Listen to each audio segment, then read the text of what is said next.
So over to you, Mark. Okay, so I'll share my screen, which are slight tweaks to the slides I shared yesterday. Let's get that up on the screen. Cool. So whenever I talk about service management, I tend to talk about people, processes, and tools needing to work together. And when people talk to me and have asked me as stakeholders who's involved in service management, my glib answer is everybody. And that tends to get either a laugh or a groan, depending on the audience I'm talking to. But I genuinely believe that in terms of providing service or consuming service within most organizations, everybody has a role to play. So I would talk about, modern organizations can't work without IT. You look onto emails, you have procurement systems, you'll have co-working systems and so on. Regardless of the organization, they will rely on computers at some point during their business process. There are modern organizations now are increasingly relying on that. So as a result of which, everybody will be a consumer of IT services within organizations or external to organizations as external customers. I've talked about a customer being a key role, that being the person that's typically the primary sponsor and service owner, and also the person who, if there is a bill to be paid, will pay the bill. Obviously, different organizations manage that in different ways, but I would usually, from a good practice viewpoint, expect to see a customer for a service being the primary point of contact from the service management and support teams. They'll be the decision maker and so on. Different organizations do that in different ways. So I think everybody in the organization outside of IT will rely on IT to provide those services and has a role to play. Now, and that role could be as simple as, if there is an issue, then they will phone service desk. That could be as simple as it is. If they need access to something, then they may raise a service request. So there's a series of things that somebody who works in an organization may need to do. I would then see a series of roles that are core as part of the service and support teams. They may be part of a broader IT organization. They may be separated out into an operations or a run the organization set of teams. The structures and the terms can differ. I think some of these roles are fairly, the names are fairly consistent between organizations. So a project manager is a project manager, and a project manager is ultimately here to make sure that a service or a change to service is delivered in some way. There will be a service manager. That service manager role can vary in terms of title. So I've seen service delivery manager, I've seen service level manager, I've seen business partner, I've seen a series of roles that effectively do service management. And whilst the core responsibilities are broadly similar, the role name is different between organizations, and that's okay. There's nothing that has to be particularly descriptive here. I will talk a lot about service desk. My view is that service desk is the most important function in IT service.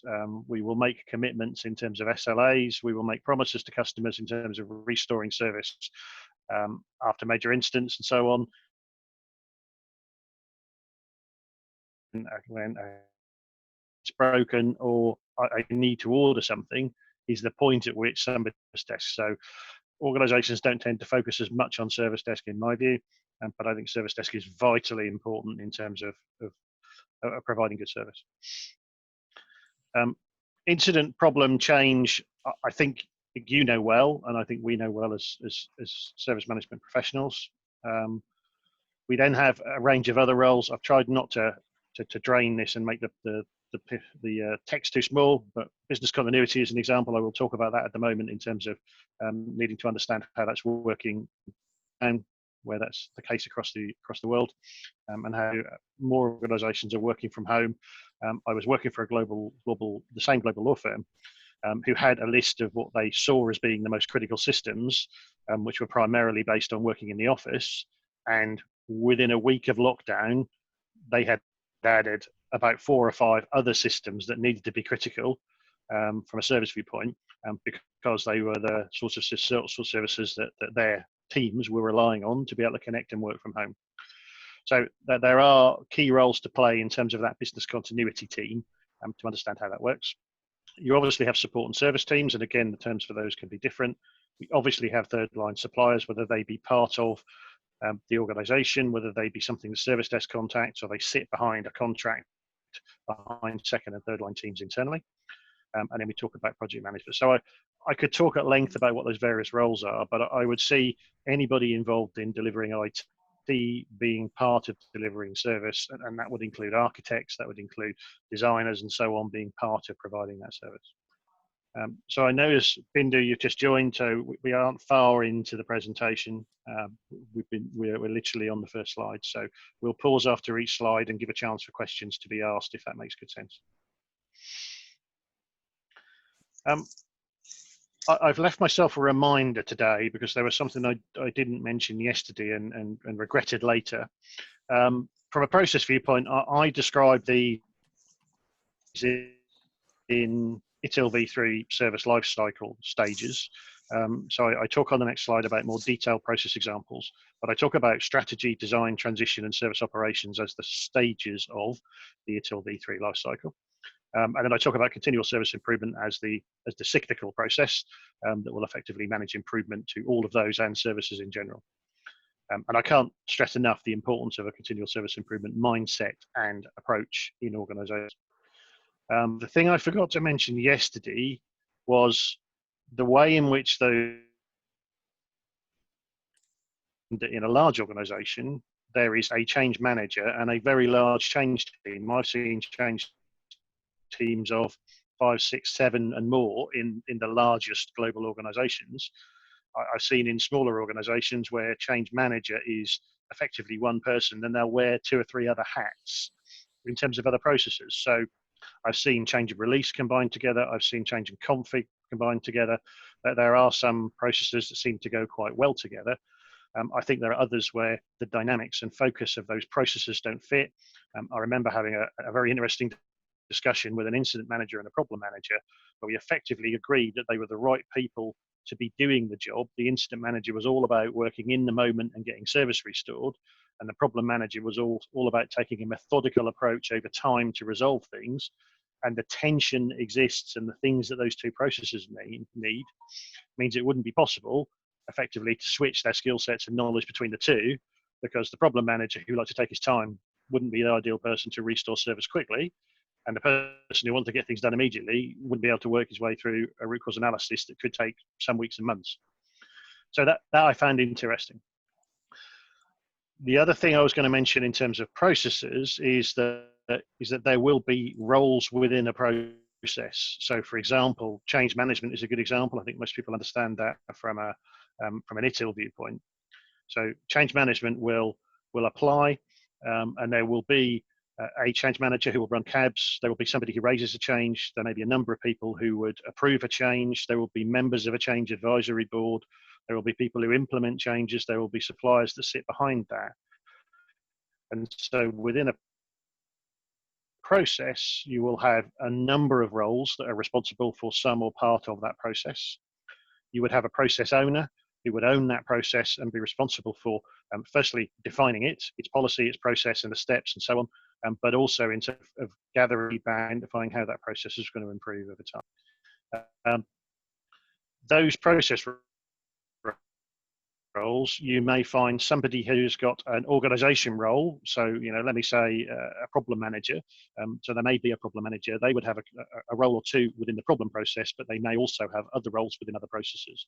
So they may have a role in incident management to then manage a major incident review afterwards. So you'll find that people will have more than one role in terms of a process, and that's to be expected. So I've seen various racing matrices provided where you're effectively talking about the roles at the top and then the processes down the side, and you'll identify who has what role in which process.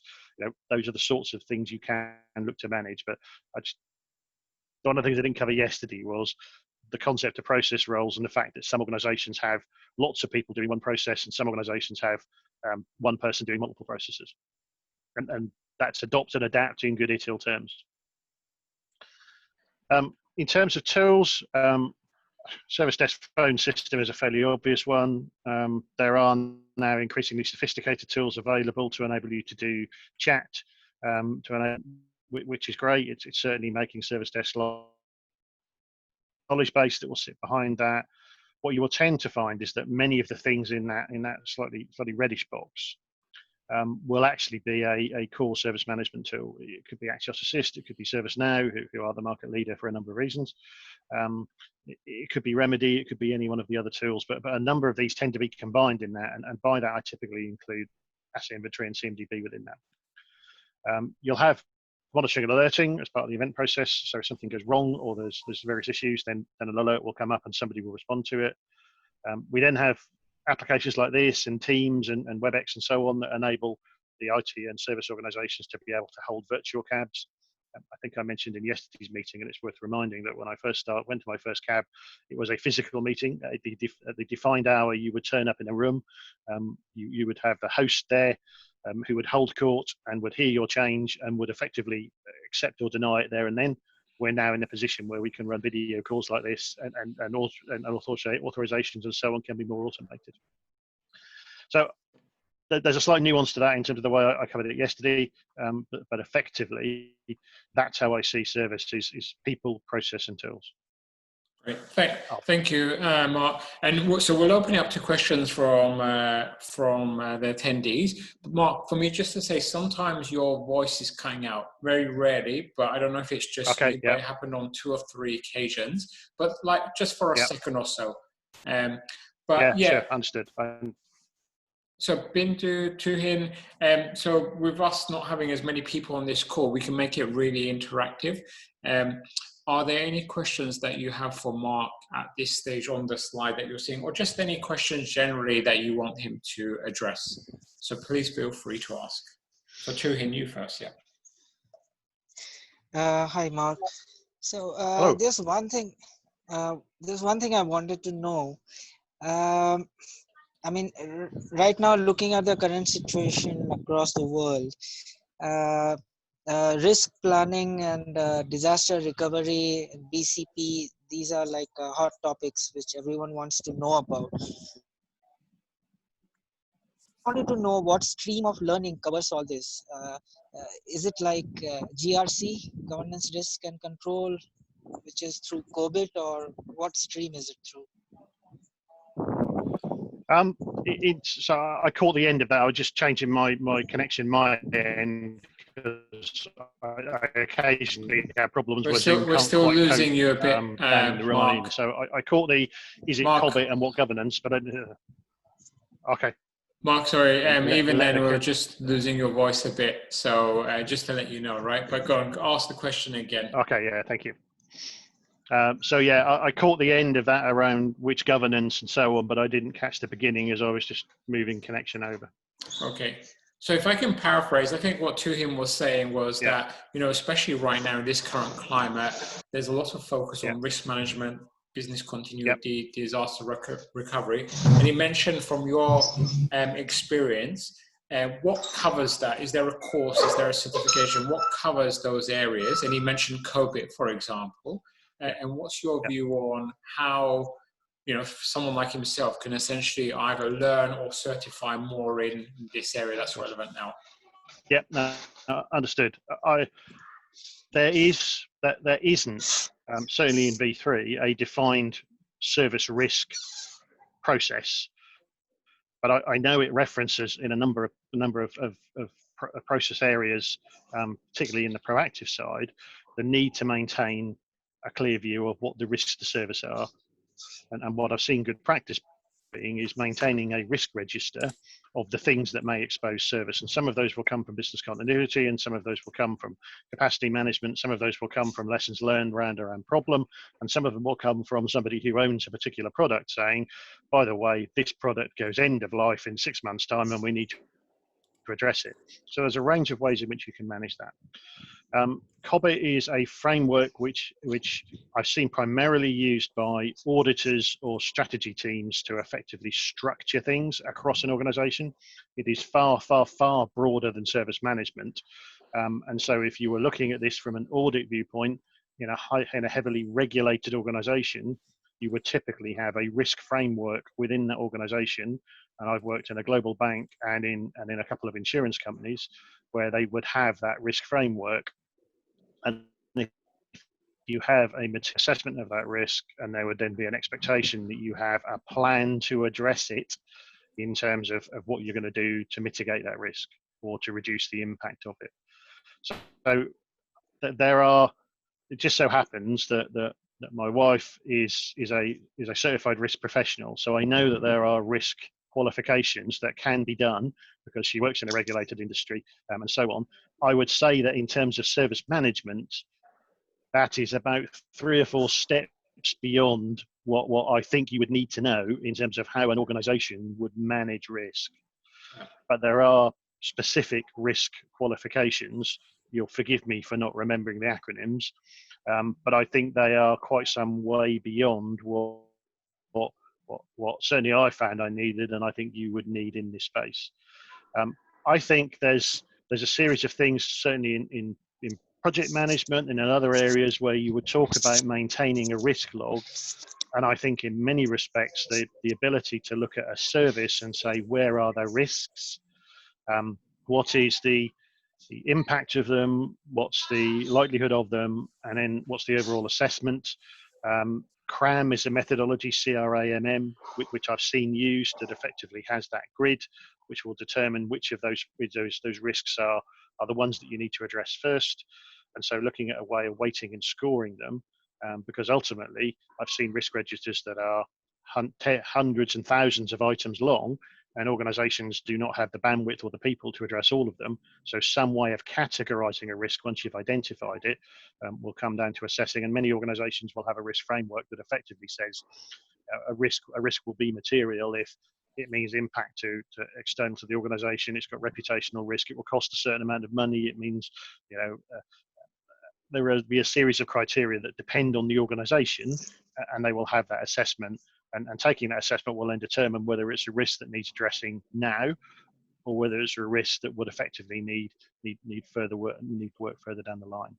So I haven't seen a specific course in service management that will give you risk qualifications, but I think there is some research to be done around how CRAM and other methodologies work around risk. There is a risk certification, which is way beyond what we need. But there is also good risk knowledge, risk management knowledge within, particularly the project management space, where I think we could learn from that. Okay, great. Jane, does that answer your question? Does that help, on Jane?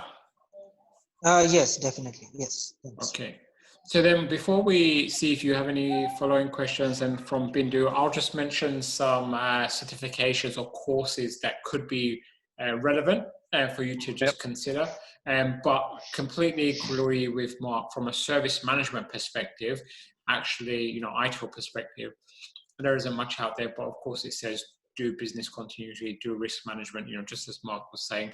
But from the Axelos range of courses and certifications, the management of risk, the MOR course, far more detailed than you'll need, but there's a course there. So that's what some people might do. And then I'll just mention 2 ISO standards and, courses that go with them that align with ITIL, but of course they're separate.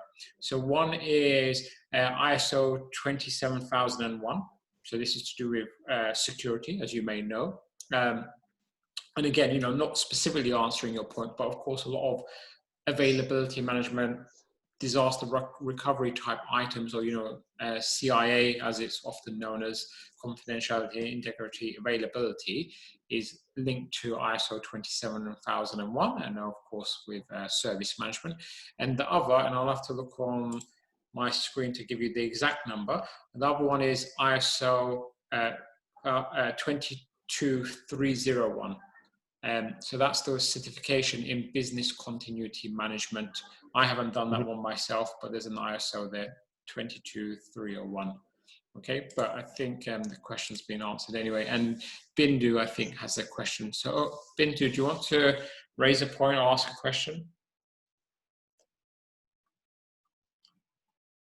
Yeah, Alan. Yeah, I have a query. I'm not sure at this point I need to ask, or do I need to wait to the end of the session? However, I just wanted to know, how is SIAM aligned to service manager. What is the role of a service manager in SIAM? Okay. Yeah, I do understand, and SIAM is a model that's been typically used by organisations who have a large number of suppliers. I remember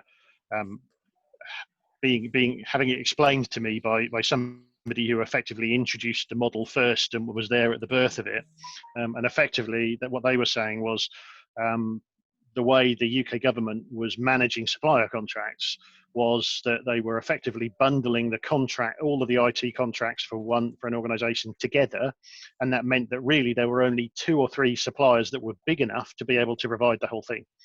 And actually they weren't getting then the best of breed because those were more generic and large organisations, and they weren't necessarily getting the best network support and the best application support and so on. And so where SIAM came from was we would need a way of being able to provide service and integrate it, which is where the I in SIAM sits, across multiple suppliers, and effectively not just rely on the fact that the contracts by happenstance lined up.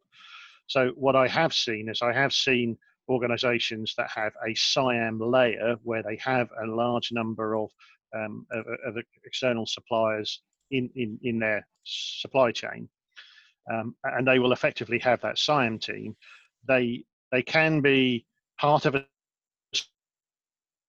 service management function, they can be separate to a service management function, but effectively they would be responsible for making sure that those suppliers will work together when there is an issue and incident.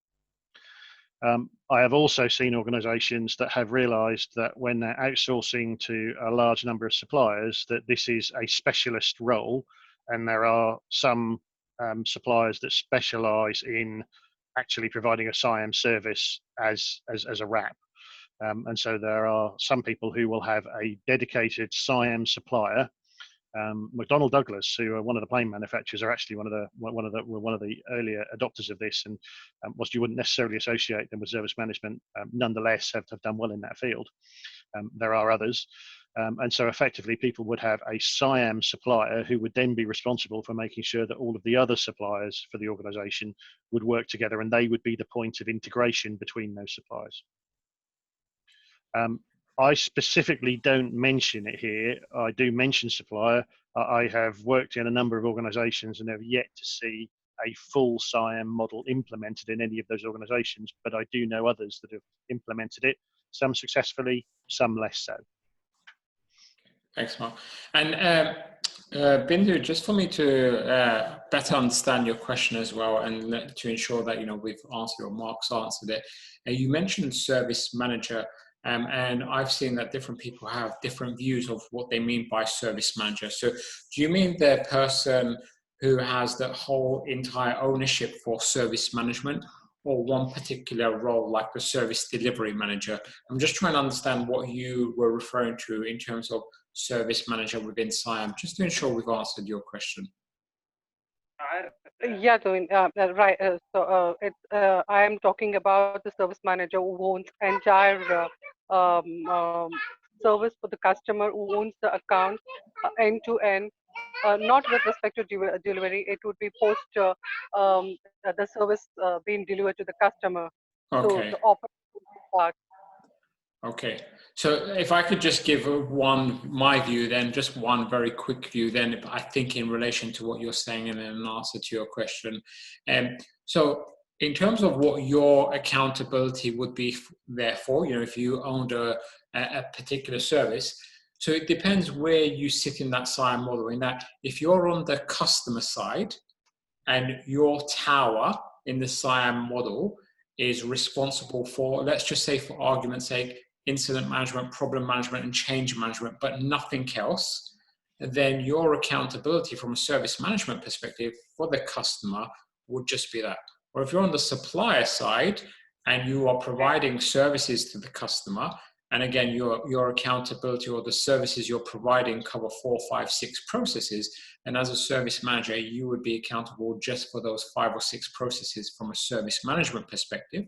However, you would need to liaise with your counterpart on the customer side to ensure that the end-to-end service hinges together, but your accountability would be just on the services that you are providing in your SIAM model for your tower, if that helps and makes sense.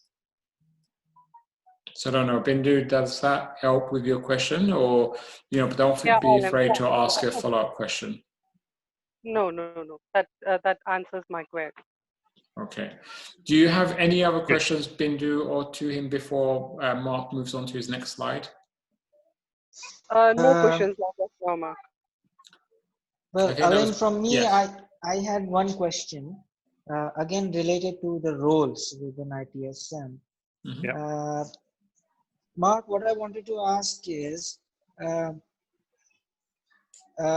if you have to play the role of a ITSL consultant, so what skills do you need and what kind of learning path do you have to go through? I would say, from a consultancy viewpoint, and I've been an ITSM consultant now in 2 or 3 organizations, it hasn't needed any specific consultancy skills. So there isn't a consultant's course that you need to go on. But I would say certainly the ITIL qualifications help an awful lot. So I'm ITIL V2 manager, then transferred across to V3, and when I'm not running mentoring sessions and doing other things, then I will go through the V4 bridging course as well. So that helps. But I think also just a broad range of experience and knowledge practically. So from an ITIL viewpoint, it will give you a feel for what good practice looks like.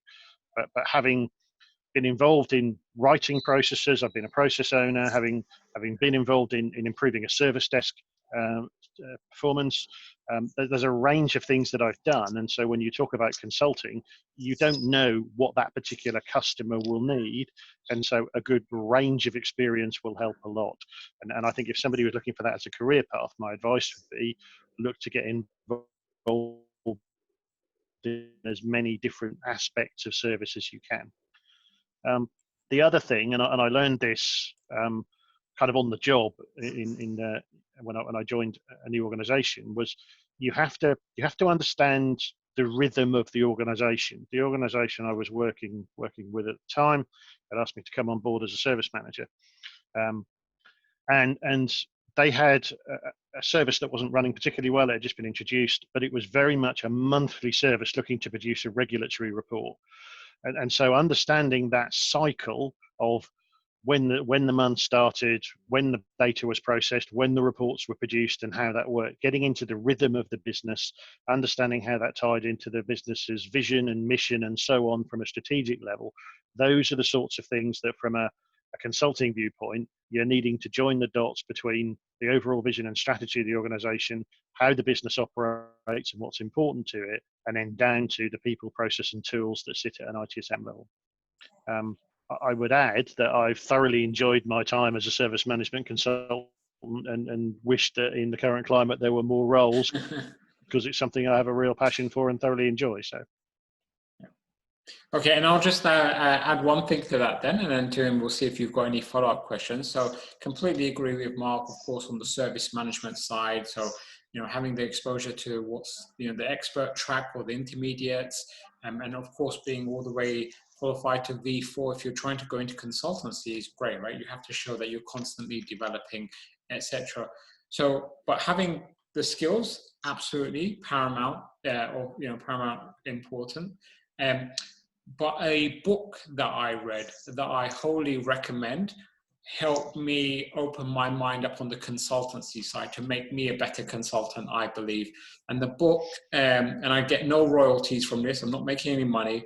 The book is called Flawless Consulting by an author called Peter Block. Okay, so check it out, Flawless Consulting by Peter Block. A great, great, great book in providing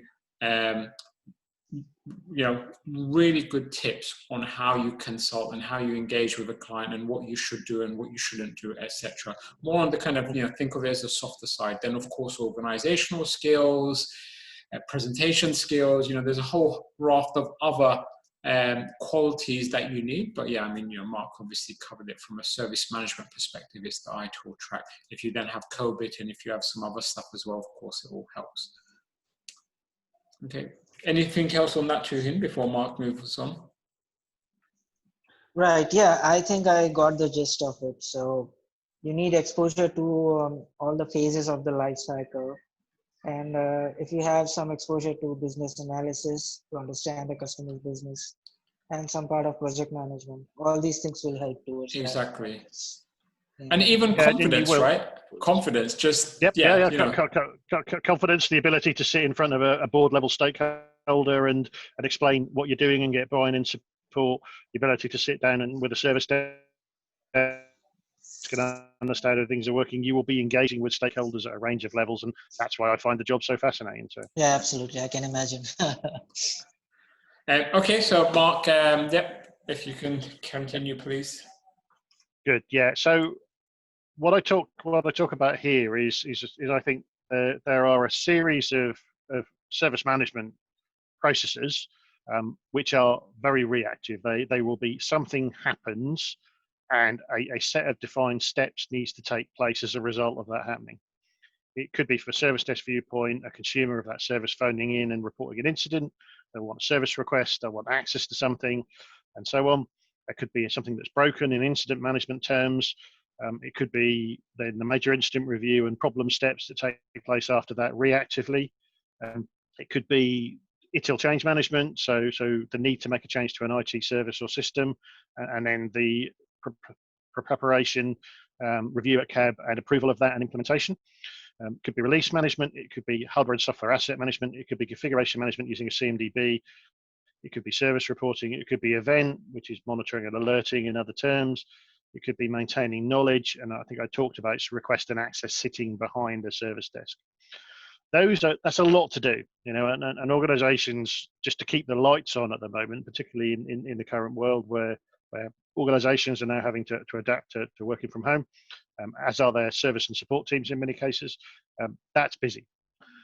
And it's hard to think about how you're going to break the cycle to move from those reactive pieces to some of the more proactive tasks and areas. But if you want to get to a point where you're driving down the number of incidents, where you're improving the success of change and so on, then looking at the proactive side, in my experience, is the way to do that. And that involves taking a different view at problem management, making sure that you understand where the trends are and where problems may happen, where incidents haven't occurred yet, and the steps you would take. And we were talking earlier about how you might think about risk management. This is an area where effectively I've seen an organization that had a risk manager. They were also problem manager, and there was so much common ground between the two where problem management would identify things that were also risks. That there is a level of synergy between those two. Service level management, in terms of making sure that you've got the right steps in place to maintain good service where SLAs are in place. Capacity, making sure that you understand demand, and I've got demand further down, and that you understand that you've got the right capacity in place using trends, and making sure that you've got the right capacity bought at the right price at the right time for the right reason. Availability management, I don't see many organizations do well. I mentioned yesterday, and I'll mention again today, I've seen one person in one organization who did availability management with a real passion and drive, where effectively they would look at a particular IT service or trends across a number of services and say, what steps would we need to take to improve the availability of that? It would look at single points of failure. It would look at other shortfalls in terms of support and so on. Would look at a range of areas and would identify things that could be done to improve availability. And I have to say, I've seen few people do that process well, and it's a process that I think is not well understood across many IT organizations. Service continuity and its link to business continuity, I think we understand. That's the being comfortable that you've got the right service continuity and disaster recovery plans in place, and making sure that they have been tested and are repeated and tested on a regular basis. Supplier management, and making sure that you've got the right understanding of what those contracts are, how the escalations are, and have regular performance reviews and improvement plans in place for those suppliers. And then you get into some of the more strategic pieces. So I could talk about service strategy. I could talk about a portfolio of services in terms of what we might want to provide in the future. I could talk about finance management, which would effectively be making sure that you understand where the budget is allocated to run services and how it's then allocated and provided. And then a strategy where I'm talking about something which is more than just how do we meet targets this year, but what things do we need to put in place for the following year, and maybe a 3 to 5 year plan in terms of service. So I think making that journey from reactive to proactive requires some kind of breaking of habits and some work. I've seen organizations that have invested and spent time in that proactive side, and it has definitely helped free up space and bandwidth and people on the reactive side, because they will reduce the number of failed changes, they will reduce the number of incidents. From the version of the slide I produced yesterday, I have moved to continual service improvement to the bottom, as I think it has a role to play in improving both the reactive processes and the proactive processes. I think every process owner should have a series of improvements that they're looking to plan and manage on a cyclical basis, as per the good practice. But I also think that there should be a broader continual service improvement plan that would pull parts from potentially all of these processes and then pull it together to try and improve service for a particular customer or across the whole service organization. I'll pause for breath, a drink, and questions at that point. Yeah. So to him, you're going to ask. Yeah, Mark. So looking at these two approaches, so who owns the responsibility towards making a transition, and who owns or decides the right time to do that? I mean, I understand that you have to know when is a good time to decide that your existing reactive approach is mature enough, and you can dedicate some bandwidth towards moving to the proactive approach. So who owns this? The service owner, service manager, delivery manager? What kind of role? So who could be the catalyst for this? I'll be honest. I think most of the times I've seen a catalyst for this is after a period of really bad service. So it's a slightly odd thing to say, but in my experience, if an organization has been through a really bad period where there are lots of major incidents, the business is very unhappy with IT and its service, there are lots of failed changes, then that tends to be the catalyst to say, what do we need to do differently? If things are going well, the number of major incidents are low, and certainly changes are low, then that tends not to be a catalyst to move to proactive problem management. So one of the things that will trigger it will be a period where service across the organization is particularly bad. I've seen certainly people who have process owner roles. I've seen some organizations that will have process owners together in a forum or so on and so on. I've seen service management teams and others be the place where that fire starts to say we have to do something differently. I would say that because this is a cross organization and across an entire IT team would require input and work from that. I don't believe that you're going to make a successful journey without whoever the head of IT or director of IT and his or her senior management team is to be able to make that change. So this needs high and senior level sponsorship and buy-in to be able to get there. And I haven't seen any organisation try and make that journey by trying to do it bottom up. It's required a joined up approach and support at a more senior level, because it is changing what a number of teams are going to do on a day-to-day basis, and the organisation structures will need to buy into that at a number of levels. Right. Yeah, I think. Yeah, go on, Mark. Sorry. Carry on. No, yeah. Go on to him. Carry on. Yeah, I think I have seen plenty of examples that relate to the situation you are trying to explain, Mark. Being in a major incident management role for a bank. So, I mean, the catalyst used to arise from the pointers that we MIMS used to raise from our risk registers and our reviews of major incidents and the service reporting, and also from stuff reported in the SLM during the fortnightly meetings. And so that's pretty much in line with my experience. Is there will be a time when somebody says, why are we having this incident more than once? What are we doing about it? You know, we've seen this thing happen 3 or 4 times. You know, we've been burnt by certificate renewals not being done on time, or some example of that. And somebody says, why does this keep happening?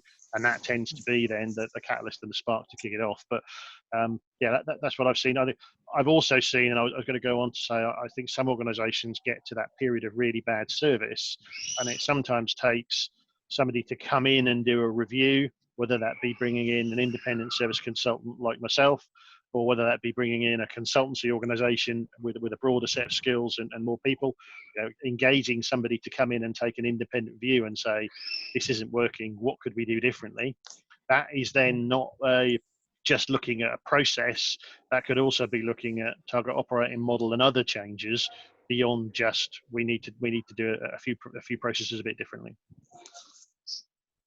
Right, and the major challenge, Mark, is the visibility. The reason I was asking about what role should have ownership of all these approaches is because as a MIM, I could point out that we have had 5 major incidents with huge impact, and they all boil down to one root cause, which is related to an old infrastructure, which needs an upgradation. And that, of course, involves a lot of investment. So, and even if, and that's where there's a number of processes that should be helping you there. Problem management should definitely be looking to flag that. Certainly, service level management and risk management as it sits, and I haven't defined risk management here because it's not a specific ITIL piece, but if you're talking about a bank and it's heavily regulated, there will be a risk framework, there will be somewhere to log risks and so on. But certainly I remember having conversations in a global bank around a known risk where the customer had agreed internally that they wanted to continue running an out of support piece of hardware or software, and effectively we said either you invest in it or you accept that service won't be as good as you need. So there would then be a joined up conversation around either you invest money or you accept a lower level of service. Yeah, there must be, but visibility to our process or our team did not happen. So it can be quite hard, right? I can imagine from a MIM perspective, it could be quite hard because you're only one cog in the whole picture, and maybe a small cog in this picture. But I think it's tough, right? And every situation is a bit different, and different organisations. I can understand your pain.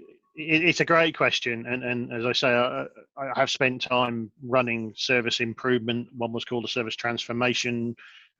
One was called radical service improvement. I've run a series of programs that have effectively looked to pull in the sorts of things you're describing and other improvements together into one place. And one of the things we constantly talk about when we pull those together is how do we make sure that people understand what we're doing and why we're doing it and what the benefits will be. And that's where a good communications plan is key.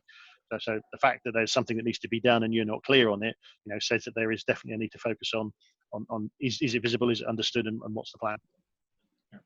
So if I can add, and then we can see if there's other questions, and they're all good points.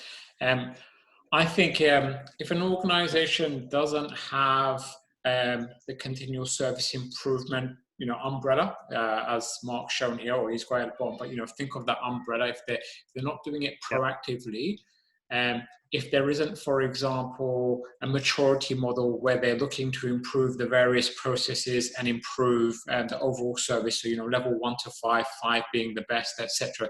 If that doesn't exist as its core and at the infrastructure, in terms of really in the core of whatever service are provided, you will struggle because you'll sound like a lonely voice. Right. So, and I say this jokingly, but maybe it's in that scenario that you look to move jobs, get into consulting, as you said, or move to another organization. And I am joking, of course, because it's not that easy. But yeah, if you're just in the major incident management team, you're being impacted, multiple processes, everyone's doing their own thing. You're going to keep getting hammered until someone feels the pain deeply and then says, we have to make a change. Right. But I think that's all covered anyway. Let's make, just because of time, Mark, I'm thinking let's just move on through your slides, and we'll obviously have more time for Q&A at the end as well.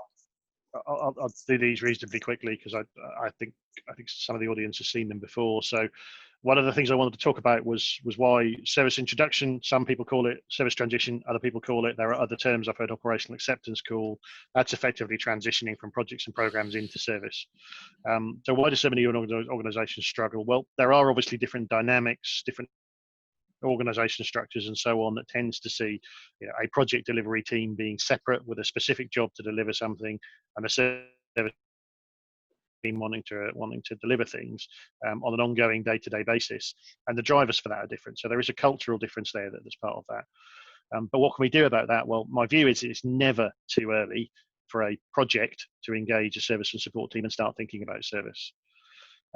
And whilst I'll happily talk about a number of projects that have done that or haven't done that, I've also seen where projects have tried to reach out and get service on the radar, and those service and support teams haven't necessarily had the bandwidth or the mindset to say we need to engage and be ready to answer that question of what do we need to have in place in order to be able to support and maintain, to feed and water, to patch, to manage, and so on that service from day one. Many organizations start with a checklist, could be a service transition checklist, could be a service introduction checklist, and so on, that would effectively say, here are the key things you need to have. That might be aligned to project gates, so you may have a high-level service impact done up front in terms of the initiation stage. You may have a design in terms of service in place for the processes and tools and so on that need to be done at the design stage. And then you may have various testing and implementation parts for that in terms of making sure that the service components, the service desk is aware that they're trained and they've got the knowledge and so on in place in parallel with the technical project deliveries. That's a step. I've seen it work well at the start. I've seen it work well as a slightly more mature piece. I've seen it grow to the point where it's unmanageable. So if you wanted to know where to start in terms of that, a checklist is a good place to start. Maturing on to starting to think about service throughout and starting to think about designing for service. So that's making sure that what's needed from a service viewpoint is recognised in the business case and funds and time are put aside, that it's referenced in the project initiation document, that it's in the design and so on. So rather than just having a checklist of things, that there is a concept that we have to implement the service rather than implementing infrastructure and applications and hope at some point that just magically comes together into a service. So it's a service mindset throughout, designing for service rather than just saying we will somehow make service happen from the component parts. And from a final slide viewpoint, I wanted to get some thoughts on what I saw the current trends and challenges for service management. And I have to start with lockdown. You know, the situation we're in means that a number of organizations are doing what they need to keep afloat. Some are struggling to keep afloat. Some are busier than ever. Some are working from home when they've previously been in offices. So that has brought a series of challenges, and some of the service and support teams I've spoken to, and certainly some of the project teams, are absolutely flat out. And that in itself is bringing challenges to keep up. I talk about evergreen because we've gone from a world where, for example, Windows would have gone through a XP to Windows 7 to Windows 8.1 to Windows 10 migration path, a bit boom and bust. We now every 6 months get a new version and have to think about how we're going to roll that out. That brings challenges. We have to have that planned in and test cycles and so on.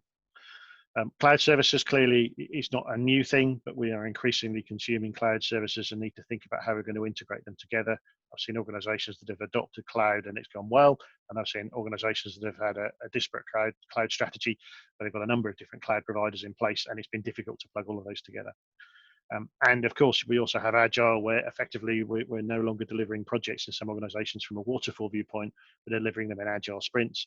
From my viewpoint, I see that as a positive, because I never really liked something that went in as a project, as a pilot or a prototype, and then the expectation was that it was somehow suddenly live at that point. I think the fact that you've got small incrementals and can talk about service being part of those is an opportunity for service management as much as a challenge, but that's how I see it. So Alan, that's the slides, the remaining slides done pretty quickly, just to see if there's any further questions, because I'm acutely aware of the time. Yeah, no, that's great. Look, we're finished on time and we're nearly out of time. Tuhin dropped off, by the way, but he's just rejoining. So let's just give him a second to join. He may have some questions.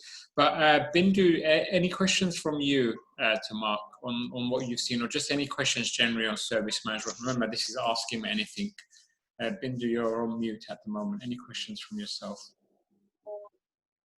No, I don't have any questions as of now. I'm okay with it. All right, thank you. Okay, Tuhin, you're back. I know you dropped off and you've come back on.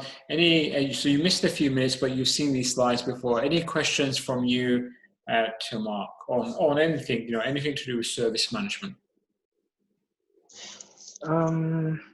Yeah, the future of ITSM. So in view of the the new technologies coming up, and the future of the typical roles within ITSM in view of these technologies. Your opinion on Sure. this, Mark? That's your crystal ball moment, Mark. That's you looking into the future. 5 years on, where's ITSM going, and what should Tuhin invest his time in? Okay, yeah. So where I see IT going is increasingly we'll need to manage suppliers in a smart and clever way. We will be integrating suppliers together. So I think supplier management, understanding how they integrate together. We talked about SIAM and other models. That will continue to be important, and even more so, because I think organizations will want to buy more than they will necessarily create themselves. I think there is a huge future in terms of there's a lot we do at the moment that's manual that could be automated. So I was looking into IT operations management and self-heal and so on in terms of what we could do there. So there's some massive opportunities, I think. So we get potentially thousands, or in some organizations, millions of alerts on a monthly basis. Some of those will potentially give us a trend that we could automate and could look to put self-heal or certainly more steps in place that would be automation. And I think certainly that would help quite significantly. I think we also need to look at what tools like ServiceNow and others are providing to service management organizations, and think about, if you've not already adopted chat, if you've not already given your field engineers a mobile application, then how could those be used? So I think there's never been a more exciting time to work in service management. I think there's some really great challenges coming up over the next 3 to 5 years, and I think we now have better tools and more mature processes and a better understanding of what those might look like than we've ever had. I genuinely wish that I was starting my service management journey now, and whilst I've enjoyed what I've done today, I think there's never been a better time to be thinking about what those challenges might look like and what the next 3 to 5 years could bring. Right. And so, if I could just add to that, so I think that's a great answer. I'm very positive, Mark, that you're saying, I wish I could, be 20 years old again and just starting now, and I'm exaggerating for effect, but I completely agree with you. And if you were giving this answer, so too, in my view on this is, if you were giving this answer, or this question was being posed 2 or 3 years ago, and maybe even now, a lot of people in response would say the cloud, and Mark's got that on screen now. So the cloud, and he's touched on SIAM, so it's more kind of cloud-based stuff, consuming services, subscription services, etc. So absolutely, and that's relevant, and that'll be relevant for several more years. But if we're thinking, so if I give you an alternative view as well, if we're thinking 5-10 years down the road, or however long it takes, I think my view is that artificial intelligence, proper artificial intelligence, is going to come more into the picture. And I guess a lot of the work that people are doing right now will be done potentially through the automation that you get through artificial intelligence. And maybe the area where service management people will actually have more involvement, and an area that often is not done too well is on the business relationship management, on the adding value to the service, on the customer, the customer engagement, defining services, and ensuring that whatever service people are receiving now in 5 years' time is looked back at as, did I really only have that when I could now be having so much more? So I think that's probably the direction it's going in, that it will be more business relationship management and adding value and the customer engagement than anything else from a service management perspective. But I think, that we're still many, many years away from that. Tuhin, any follow-up questions from yourself? Anything else you'd like to discuss and ask of Mark? No, that's all for now, Alan and Mark. Thanks. Okay, excellent. So I hope you found that useful. It was quite good. There was just a few of us, quite intimate in that you got quite a lot from Mark there. Mark, thank you once again. Thank you to Tuhin and Bindu for joining. And if you do want more of Mark's time, then of course reach out to him through the Slack channel on his Calendly link. I'm sure he'll be happy to help. Okay, thank you all, and speak soon. Speak tomorrow. Thanks all.